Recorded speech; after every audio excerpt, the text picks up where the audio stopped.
Bueno, de tsunami menor se calificó lo que ocurrió en la costa del norte de nuestro país el domingo pasado, aunque para quienes se evacuaron, bueno, aparentemente no ocurrió nada. ¿De qué se trata este término? Queremos conocer y entender más de este tema. Para eso nos encontramos con el oceanógrafo de la Universidad Andrés Bello, Alfonso Campuzano. ¿Qué tal, Alfonso? Buenos días. Buen día. Buen día. No aclare que oscurece, decía alguien. Un tsunami menor, un tsunami instrumental. Muchos de nosotros asociamos la palabra tsunami con cataclismo. De manera que como que no se nos aviene mucho el término tsunami con el adjetivo menor. Correcto. O sea, es importante entender que las palabras tienen se fijan en la mente de las personas de distinta forma a como otros los usan. Así, por ejemplo, cuando hablamos de un tsunami, la mayor parte de las personas entienden una catástrofe, efectivamente entienden algo destructivo, dañino.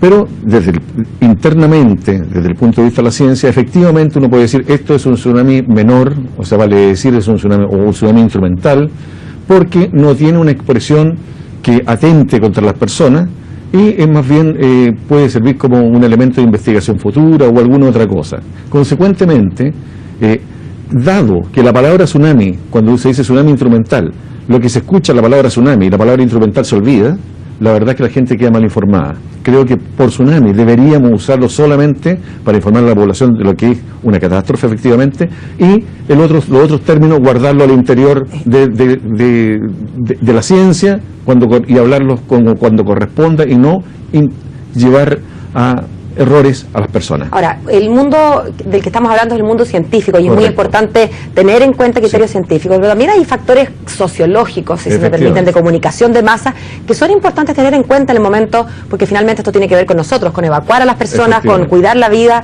la integridad y los bienes de nuestro país. En esa lógica, Alfonso, ¿tenía sentido llamar a la población a evacuar? ¿Y por qué se lo pregunto? Permítame. Porque uno a veces escucha, bueno, más vale prevenir. Más vale que siempre que haya un movimiento de tal magnitud, subamos al cerro. El peligro que yo veo es que finalmente le perdamos un poco el respeto. Efectivamente. Les cuento Pedrito y el Lobo. Lo he dicho varias veces. Exactamente. ¿Qué pasa? Tenemos en Chile, nunca ha habido un tsunami con sismos de 7,3 hacia abajo. Nunca. Aquí hubo un sismo 5.5 décimas menor que eso. La verdad es que efectivamente no generaba peligro. Creo que yo no habría hecho lo que se hizo, pero ¿usted no hubiera evacuado a la población? No habría generado una evacuación. Sin embargo, debo reconocer de que este error, a mi juicio, tuvo unas ventajas, y la ventaja es bien clara.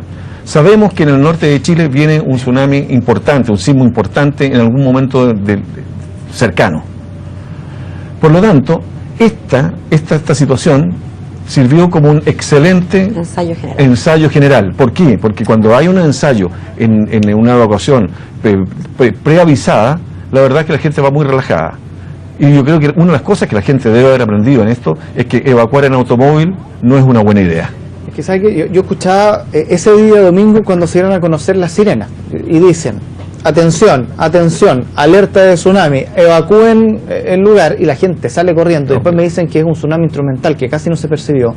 Entonces uno dice, bueno, cuando da la alerta el SHOA, ¿qué tanta referencia hay o qué tanta relación hay con las alertas que se le da a la ciudadanía? Hay como un abismo de distancia entre lo que eventualmente ocurre a lo que la gente percibe que va a ocurrir. En ese sentido, ¿se debiesen adecuar, aprovechando que esta situación usted señala que fue un ejercicio, en el fondo, bastante bueno para aprender ciertas cosas, adecuar ciertos parámetros o no? Bueno, creo que siempre es importante que exista un criterio común. Aquí en esto participan varias instituciones, participa el SHOA, participa la ONEMI y participa, Geología. En consecuencia, no es tan fácil, tampoco hay que reconocer que no es tan fácil ponerlos de acuerdo a todo.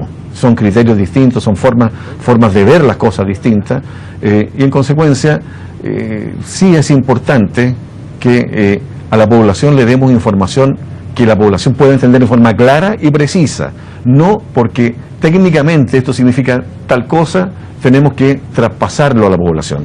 Ahora, desde el punto de vista de la observación, más allá de lo que puedan dar las autoridades a través de alertas, una persona se puede dar cuenta, si es que está de día, que efectivamente lo que se va a producir es un tsunami mayor, y si se da cuenta, ¿cuánto tiempo hay desde el momento en que lo percibe hasta arrancar? A ver, el año 83 aproximadamente escribí un documento, trabajaba en el CHOA en esa época, un documento que se llamaba el Decálogo de los Tsunamis.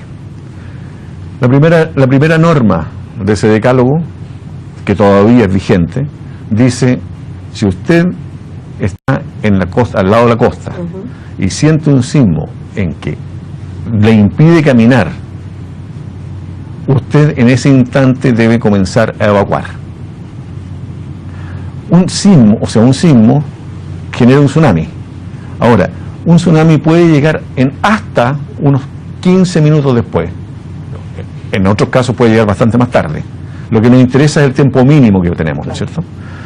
De eso, normalmente un sismo capaz de provocar un tsunami importante dura del orden de unos 3 minutos. En esos instantes la gente no arranca, no huye, sino que está en otra cosa. Por lo tanto, el mínimo serían 12 minutos. Hay que huir en 12 minutos. Lo importante es no perder esos 3 minutos y decidir en ese instante que ya es el minuto de evacuar. Esa es una alerta real, pero eso es una alerta que corresponde a cuando el sismo es cercano. Solo aquellos que están en la zona lo pueden sentir en forma suficientemente fuerte como para entender que están ante un peligro. Pero el peligro también se traduce a los sectores que están más alejados. Por ejemplo, en el caso cuando fue el tsunami de Japón, ese llegó y tuvo algunas manifestaciones como tal en Chile que queda muy lejos. Por lo tanto, con mayor razón, esto afecta a sectores que están relativamente cerca, pero que no han sentido el sismo con la misma intensidad. Bueno, esa gente necesita información. Esa gente necesita información clara. Como lo que pasó en Juan Fernández. Como lo que pasó en Juan Fernández, ok, correcto. Como la información que no se tuvo en Juan Fernández hace 4 años atrás.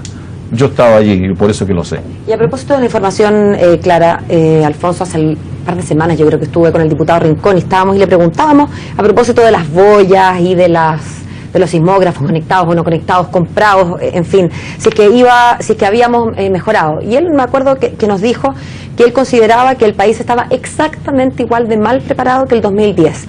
Incluso fue más lejos, le preguntamos, bueno, si hubiera un terremoto y tsunami hoy, pasaría exactamente lo mismo. La pregunta a usted como científico, ya no como político, ¿estamos hoy mejor preparados que el 2010? Yo diría que sí, por 2 o 3 razones. Primero, el CHOA implementó comunicaciones seguras a lo largo de todo el país. Si hubiésemos tenido comunicaciones seguras a lo largo de todo el país, eventualmente habría habido gente que se pudo haber salvado. Por ejemplo, la gente que estaba en Juan Fernández. Segundo, la verdad es que se tomó una actitud distinta. ¿Qué pasaba en el CHOA? En el CHOA, en realidad, en ese instante, no había ninguna persona que entendiese de verdad de tsunami. En consecuencia, se actuó equivocadamente. Hoy día sé positivamente que existe personas, oceanógrafos, permanentes en el CHOA, de modo que siempre puede haber una respuesta técnica que debiera no ser errónea. Esos 2 puntos ya son una buena garantía. Tercero, en la instalación de la sirena, aun cuando su ominoso sonido encuentro que no es bueno porque estresa más a las personas, pero en todo caso también es importante porque significa una señal potente de evacuar. Creo que esas 3 cosas ya son importantes. La mayor cantidad de instrumentación que hay, en realidad, no es tan relevante en lo que tenemos. O sea, la información que se podía haber obtenido hace 4 años atrás con la que se puede obtener hoy día no es tan diferente. Hay mejoras, por supuesto, en la medida que va progresando, pero la verdad es que en ese plano yo creo que el fundamental problema radica en que estas son 3 instituciones que les cuesta encajar y que cada uno de ellos necesita tener cierto rol privilegiado, preponderante, y en consecuencia perdemos tiempo en cosas que no son las que debiéramos usar nuestra energía. Bueno, muchísimas gracias por haber aclarado varios puntos desde su perspectiva. Muchas gracias. Okay, que estemos bien.